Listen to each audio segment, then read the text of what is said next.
আসসালামু আলাইকুম ভিউয়ার, সবাই কেমন আছেন? আশা করি সবাই ভালো আছেন। আপনাদের অসংখ্য ধন্যবাদ আমার এই পেজের সাথে থাকার জন্য। আমার রকমারি ভ্যারি রেস্টার্ট চ্যানেল থেকে আপনাদের সবাইকে স্বাগতম। এই যে দেখছেন, এই বাগানটা আমার চারা বাগান।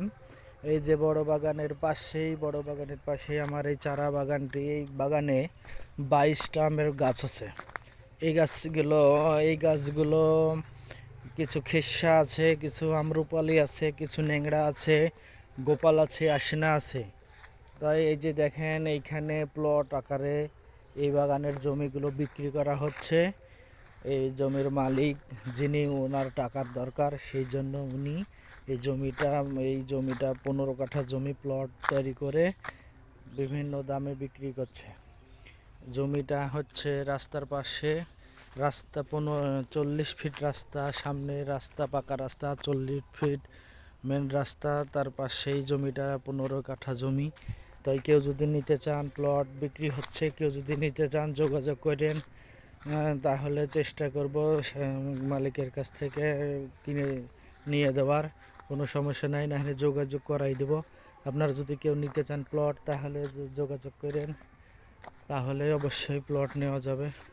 এটা খেসার বাগানে যে গাছগুলো দেখছেন, এগুলো সব খেসা আমের গাছ। আল্লাহর রহমে গত বছর এই বাগানটা আমার ছিল, এবারও আছে, সামনে বছরে থাকবে যদি কেটে না ফেলে।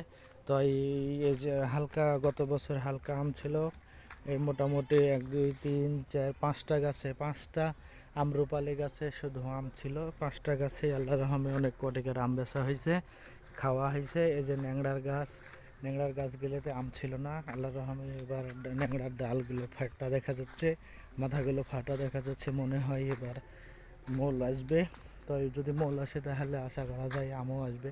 তাই এই যে দেখেন আরও গাছ, এই যে আম্রপালি গাছগুলো, মনে হচ্ছে যে এবার আর আম হবে না। গত বছর প্রচুর পরিমাণে আম ছিল, সেই জন্য এবার আর মনে হচ্ছে যে আম হবে না, কারণ লক্ষণও বোঝা যাচ্ছে না, কোনো আমের মাথা ফাটাও দেখা যাচ্ছে না। এই যে দেখেন, এই যে আরেকটা ন্যাংরার গাছ, এই যে খেসার গাছ। এই যে দেখেন মেন রাস্তা, সামনে মেন রাস্তা। এই রাস্তার পাশ থেকে এই যে 40 ফিট রাস্তা, যে রাস্তা বাদে জমি ছাড়া আছে। জমি ছেড়ে, রাস্তা ছেড়ে, সরকারি রাস্তা ছেড়ে জমির প্লট করা হয়েছে। তাই যদি আপনারা নিতে চান, কেউ যদি নিতে চান, এই যে মেন রাস্তা, এই যে দেখেন মেন রাস্তা চলে গেছে চৌবাড়ি থেকে মাঝিগার ভিতর দিয়ে একবারে বায়া। তো যদি নিতে চান, কেউ যদি নিতে চান, তাহলে যোগাযোগ করিয়েন। আর আম নিতে চাইলেও অবশ্যই যোগাযোগ করবেন। আল্লাহ যদি আম দেয়, আপনাদের খাওয়ানো যাবে, সমস্যা নাই। তাই দোয়া করবেন আল্লাহ যেন ভালো রকমের আম দেয়। আসসালামু আলাইকুম রহমতুল্লাহ।